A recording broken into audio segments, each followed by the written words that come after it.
Эмма управляла лошадью, когда внезапно не смогла больше держать поводья.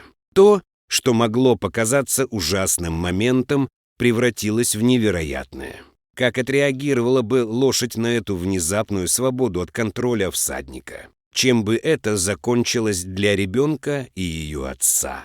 Эмма, уникальный ребенок, провела свои ранние годы на идиллической ферме.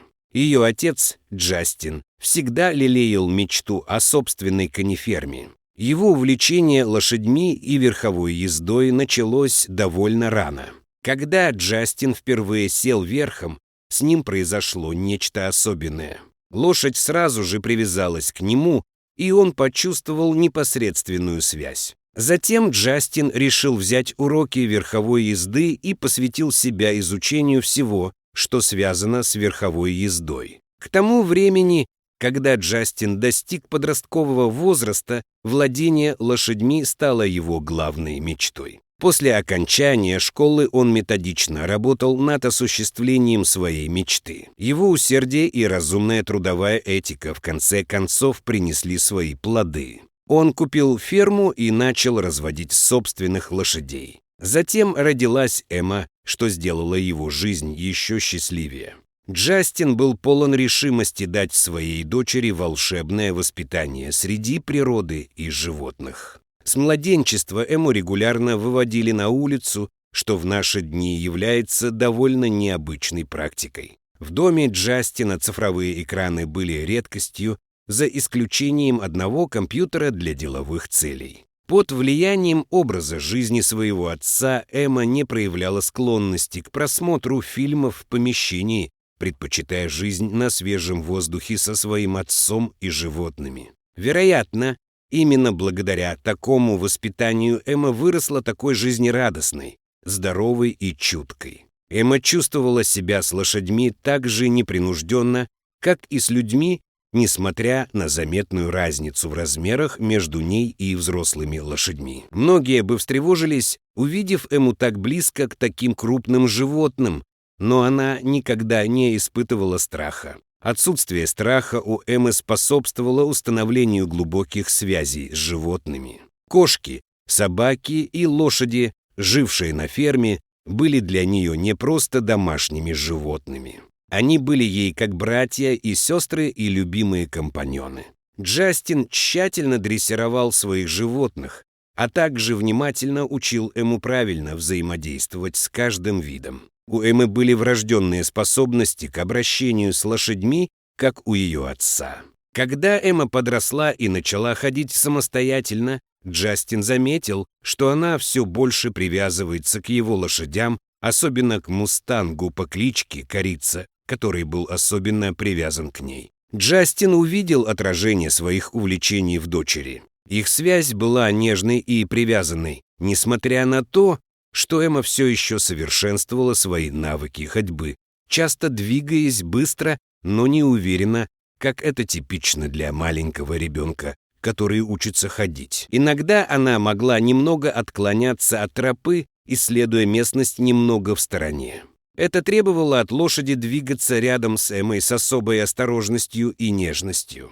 Некоторые лошади могут испугаться или промчаться мимо нее, не обращая внимания на ее безопасность. Однако Джастин был знаком с поведением своей дочери и своей лошади. Он позаботился о том, чтобы они обе были в безопасности под его бдительным присмотром. Корица была исключительно спокойной, демонстрируя интуитивное понимание того, как осторожно обращаться с молодой девушкой. Джастин понял, что самое лучшее, что он мог сделать, это поддержать эту замечательную связь, и в результате они с Эммой отправились с Корицей на прогулку в заснеженный день. Они тепло оделись, чтобы не замерзнуть. На Эмме была пушистая розовая зимняя куртка и бледно-розовая балетная пачка, напоминающая мультяшного поросенка, что было невероятно мило.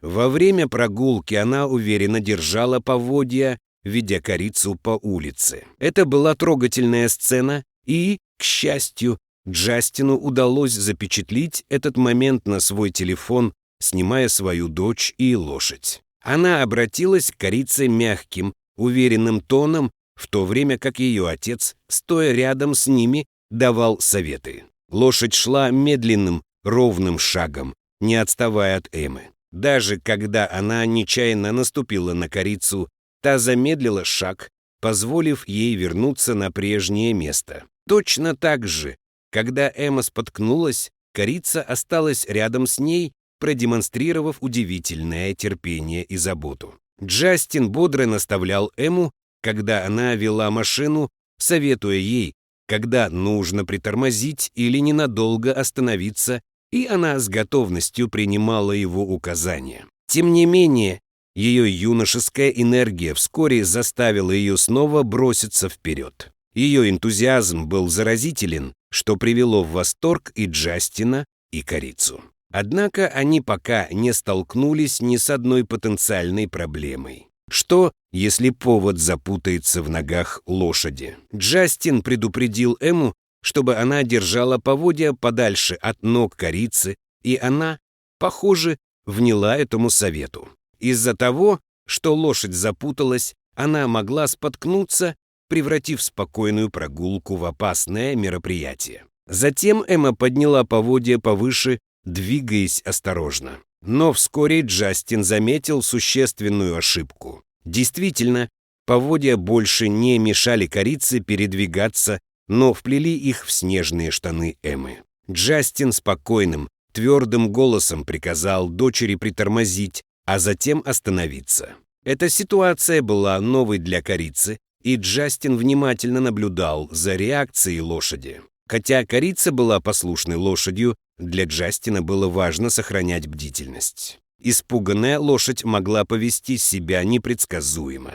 Джастину нужно было быть готовым немедленно вмешаться в случае необходимости. К счастью, это был Джастин, который исключительно умело обращался со своими лошадьми. Затем Эмма остановилась на обочине дороги и замедлила шаг. Она, казалось, была в основном равнодушна к своему затруднительному положению, сохраняя легкое и игривое поведение. Джастин был исключительным отцом, твердо верившим в важность практического обучения для Эммы. Хотя он мог бы легко вмешаться, схватить поводья и разрешить ситуацию самостоятельно, он понимал, что это ничему ее не научит. Поэтому он предпочел отойти в сторону и вместо этого сообщил ей, что поводья запутались вокруг одной из ее ног. В ответ Эмма потянула поводья в разные стороны, пытаясь освободиться.